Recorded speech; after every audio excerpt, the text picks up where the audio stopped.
There's lots of kinds of builders in Raft. Hi friends, and welcome back to Raft. With the release of Chapter 3 and the influx of both new and returning rafters, we're seeing a lot of unique raft building styles showing around the internet. And I did a video a little while ago talking about 13 types of builders in our favorite ocean floating simulator. But with all the new styles and some new ideas from all of your lovely comments, it's time we do a second edition to cover even more build genres. Be sure to let me know which one of these categories that you fit into, or if there are still more builder types that you think I should cover in the future.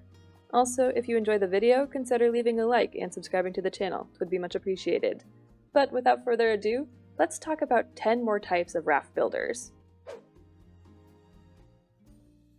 You were roughly inspired by the mystical being from Disney's Aladdin, and you decided that physics should no longer apply to you, so you built this strange raft contraption that hovers just above the water instead. You don't care that you'll never be able to enjoy life's simple pleasures like having collection nets or an anchor, and you're okay with continually collecting thousands of pieces of plastic to make paddles, since engines are for chumps. It's a strange lifestyle choice, but it's one that you've embraced wholeheartedly, and you can't see yourself ever going back. The one real advantage is that you know you'll never have to worry about shark attacks, because what Jeremiah doesn't know can't hurt him.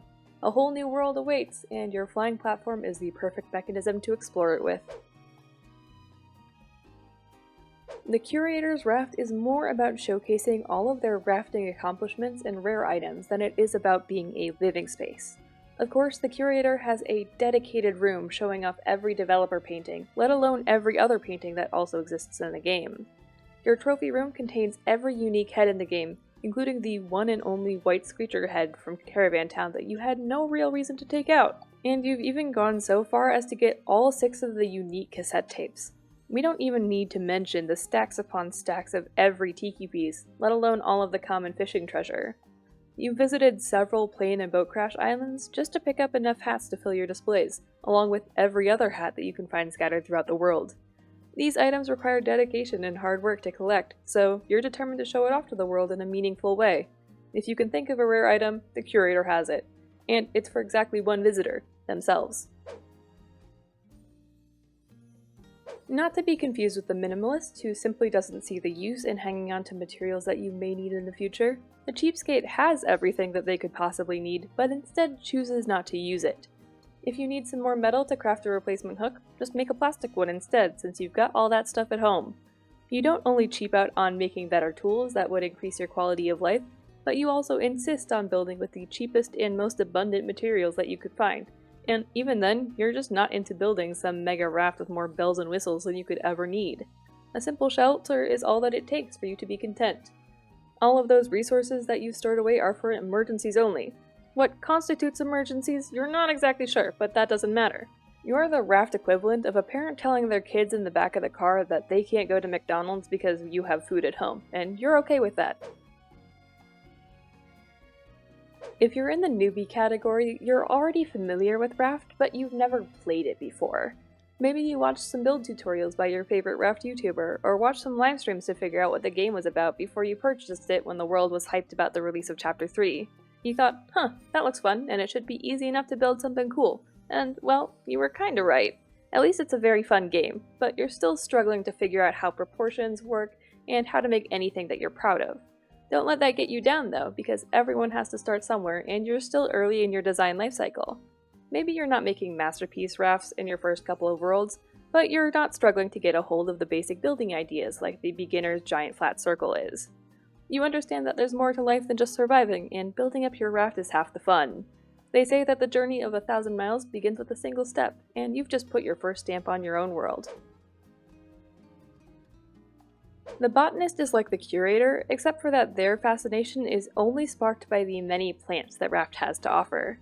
Between every type of tree, flower, and food crop in the game, the Botanist has also managed to acquire at least 3 of every unique plant that you can find spread throughout the various story locations, because one is just never enough. The Botanist will be the first to tell you that the sunflowers are far too small to be actual sunflowers, but at least they look nice. Or tell you that potatoes technically belong to the nightshade family of plants. It is not at all surprising to find an overflowing greenhouse on the Botanist Raft, where all plants can grow and be observed equally. From the lovely flowering hibiscus trees to a garden grown from their very first beet, If it's green and has leaves, the botanist can tell you all about it. I wouldn't recommend asking though, unless you want 20 minutes worth of an explanation. The Landlubber has decided that rafting life just really isn't for them, so they've opted to adopt an island instead. Whether it's one of the unique rare islands that you just want to show a little love for, or a normal large island just for the heck of doing it, the Landlubber is typically a late-game rafter due to the lack of new materials spawning in, and the amount of materials that it takes to build this kind of raft in the first place. This kind of raft is almost enough to declare a person clinically insane due to the strange obsession and extreme isolation that comes with building your whole raft around an island so that you can never leave again. Or maybe you just thought it would be funny, which it most certainly is. The animal lover is almost more of a zookeeper than a rafter at this point. When asked how many animals you'd like to have on your raft, you simply responded, yes. Despite there being only 3 kinds of animals that you can actually bring along for your rafting journey, you somehow managed to acquire more of every rare variant than even the Curator could imagine. It's to the point where you'll build your new friends some comfy custom areas so that they can enjoy rafting in the highest luxury. Bonus points if you give the animals some themed enclosures as to suit their natural preferences, because that's what any real animal would want, honestly. Not everyone can be creative all of the time, and that's totally fine. The Copycat scrolls through the Reddit Raft page looking for ideas, or maybe follows some build tutorials on a certain social media page, and then decides that they would like that kind of thing for themselves. Imitation is the sincerest form of flattery after all, right? But in all seriousness, copying designs you like is a great way to learn how to build the kinds of structures that you enjoy, and then from there you can branch into combining old ideas into new builds, so absolutely no hate here. The Copycat has found something that they enjoy and want to experience it even further.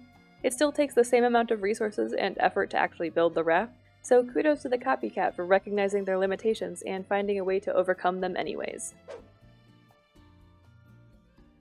The Tiny Rafter was definitely inspired by the van life trend and has made the decision that managing a large raft is just far too much responsibility, so small life is the way to go.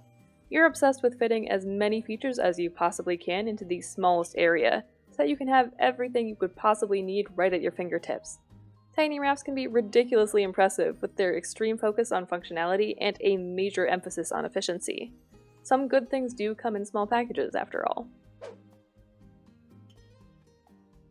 The engineer saw all of the new machines that were offered with the Chapter 3 update and decided immediately that they needed all of them.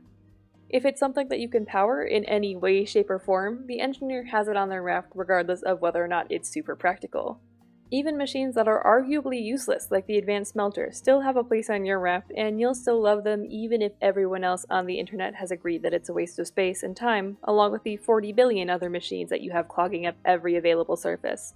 And if there was any spaces left, it would be soon filled up with pipes anyways, so that you could enjoy some extreme automation. And that's the 10 more types of builders that exist in the Raft multiverse. Let me know which one of these builders you think you're the most like, or if I missed another category that you think I should add in the future. With so many ways to play, there's probably tons more out there. Anyways, that's it for me for now. I hope you enjoyed. Please consider leaving a like if you did, and consider subscribing if you haven't already. It really helps me out. I hope to see you all again soon, but until then, have a great day.